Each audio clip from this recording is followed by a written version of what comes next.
Breakup से बाहर आने का 5 सबसे बेस्ट तरीका। आज मैं बात करने वाला हूँ कि आप मूव ऑन कैसे करें, अपने ब्रेकअप वाले फेज से बाहर कैसे निकलें, अपने एक्स को कैसे भूलें। क्योंकि पता है जब भी ब्रेकअप होता है तो इंसान बहुत दुखी हो जाता है। चाहे रिलेशनशिप 2 साल का हो, 5 साल, 10 साल, तो लाइफ में आगे बढ़ने के लिए बहुत प्रॉब्लम हो जाती है। कई लोग हमेशा दुखी रहते हैं, रोते रहते हैं, खुद को रूम में बंद कर लेते हैं, सबसे कट जाते हैं, पर यह सब ठीक नहीं है। तो मैं आपको कुछ चीज़ें बता रहा हूँ, आप उनको फॉलो करिए जो आपको हेल्प करेगी अपने एक्स को भूलने में और अपनी लाइफ में आगे बढ़ने के लिए। क्योंकि अगर आप ये चीज़ें फॉलो नहीं करोगे तो डिप्रेशन में आ सकते हैं, जो कि ठीक नहीं है आपके लिए। पहला, उससे बात मत करो, कट ऑफ कर दो, ब्लॉक कर दो।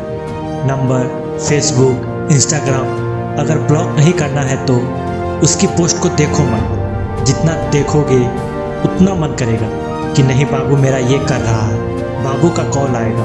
और फ़ोन में भी मुझे पता है कि आप देखते रहते हो हर वक्त। अगर ब्लॉक नहीं है तो चलो रात के 11 बज गए हैं, 12 बज गए हैं, अब तो मेरी याद आ रही होगी, अब तो फ़ोन आएगा, पर फ़ोन नहीं आता है। तो उससे अच्छा है ब्लॉक कर दो, या तो फ़ोन को स्विच ऑफ कर दो, फ़ोन को दूर रख दो। जिस टाइम पर आपको लगता है कि कॉल आती थी और अगर आपको ये चीज़ पता है ना कि उसके साथ कोई फ्यूचर नहीं है, तो देखो ये तो मैं नहीं जानता, आपको ये चीज़ ज़्यादा पता होगी कि उस इंसान के साथ आपको कोई फ्यूचर है या नहीं। ये चीज़ें आपको पता है तो उससे अच्छा है उससे बात करने का कोई मतलब ही नहीं है। दूसरा, इमोशनल सॉन्ग, मूवी देखना बंद करो। क्योंकि नहीं तो आपको लगेगा मैं कभी रॉक स्टार हूँ, कभी देवदास हूँ।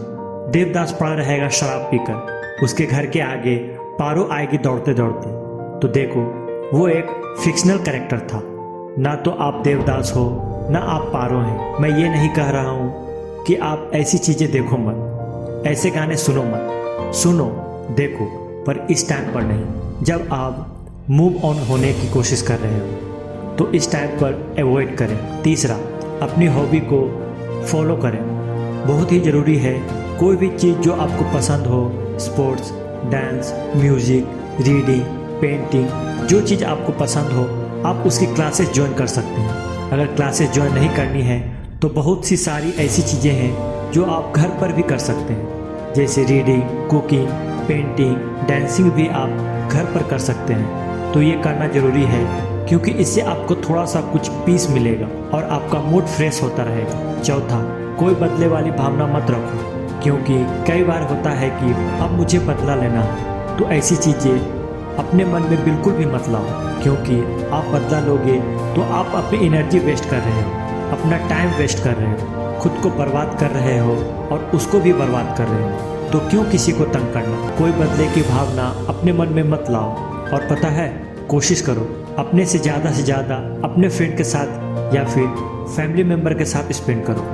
आप उनके साथ बातें करो, उनके साथ बाहर जा सकते हो।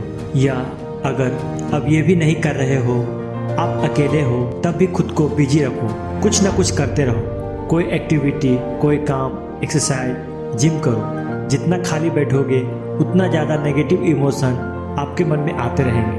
आपका मन होगा कि मैं उससे फिर से बात कर लूँ, फिर से उसके पास चला जाऊँ, पर जो चीज़ नहीं होने वाली तो उसे क्यों बार बार सोचना। पाँचवा, अपने गोल्स पर फोकस करो।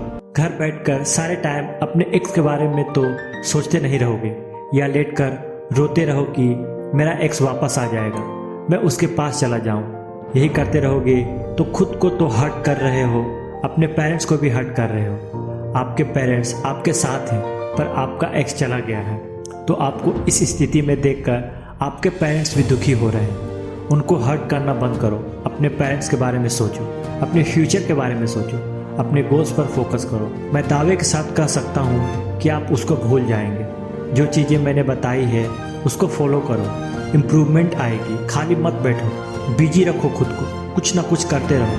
जितने खाली बैठोगे ना उतने ज़्यादा उल्टा सीधा थॉट आपके दिमाग में आएंगे। तो नेगेटिव चीज़ें आपके दिमाग में नहीं घूमे तो खुद को बिजी रखना बहुत ही ज़रूरी है। दोस्तों, जो लोग इन चीज़ों से गुजर रहे हैं उनके साथ इस वीडियो को शेयर ज़रूर कीजिए, क्योंकि हो सकता है शायद वो भी अपनी लाइफ को एक सही राह पर ले जाएं। अगर आपको ये अच्छी लगी हो तो कमेंट के माध्यम से ज़रूर बताएं। धन्यवाद।